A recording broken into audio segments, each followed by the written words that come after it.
Ever feel a burning in your chest after you eat, like your food's making a comeback?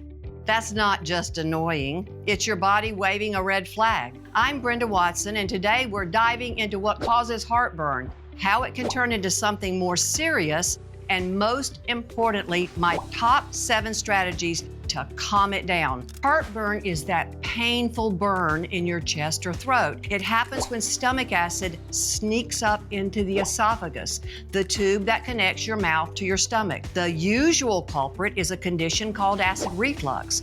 That's when the muscle at the bottom of the esophagus doesn't close the way it should, and undigested food backs up and burns. And that brings us to a big myth. Most people think heartburn means you have too much stomach acid, but often it's the opposite, not enough. When your acid's low, the valve, called the lower esophageal sphincter, can't close tightly. This lets undigested food creep back up and cause that burning. So why would your stomach acid be low? Well, stress is a big factor. Chronic stress reduces acid production and can interfere with the communication between your brain and your gut. Low acid also means food, especially protein, doesn't break down properly in the small intestine. It sits and ferments and creates gas and pressure, and that pressure pushes the stomach contents back where it doesn't belong. And on top of that, low acid creates a perfect environment for bad bacteria like H. pylori. This bacteria can inflame the stomach lining and make reflux worse. You can test for low stomach acid by taking a tablespoon of apple cider vinegar or a hydrochloric acid supplement with meals. If either helps, your acid is likely low. So what are some other heartburn triggers? Certain foods and habits can also relax the valve, like overeating, chocolate, or caffeine. But here's another myth to bust. Stomach acid is not the enemy. You need it. It helps you absorb nutrients like B12, magnesium, and calcium.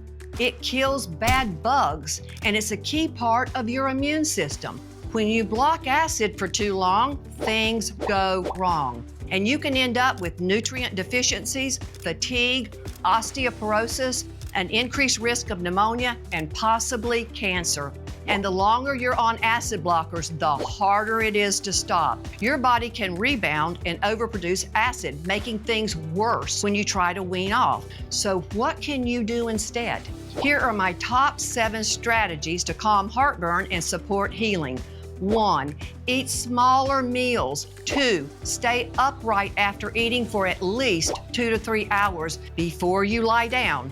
3. Elevate the head of your bed because gravity can help keep acid where it belongs. 4. Avoid trigger foods. 5. Support your digestion. Fiber-rich veggies, lean protein, leafy greens strengthen digestion. 6. Lose weight if you need to.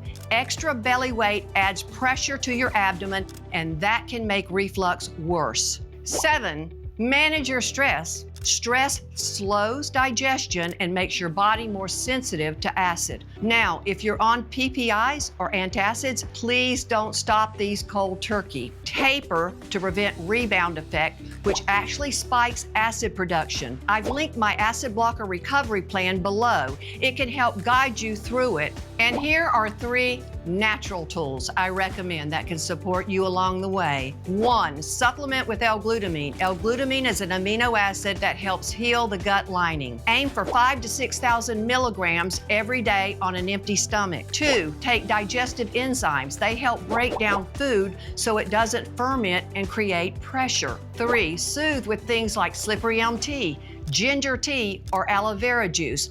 None of these are instant cures, but they're powerful tools to help your body heal. Hit subscribe and let me know in the comments what's worked for you or what questions you still have. Check out my other videos on healing your gut and improving digestion.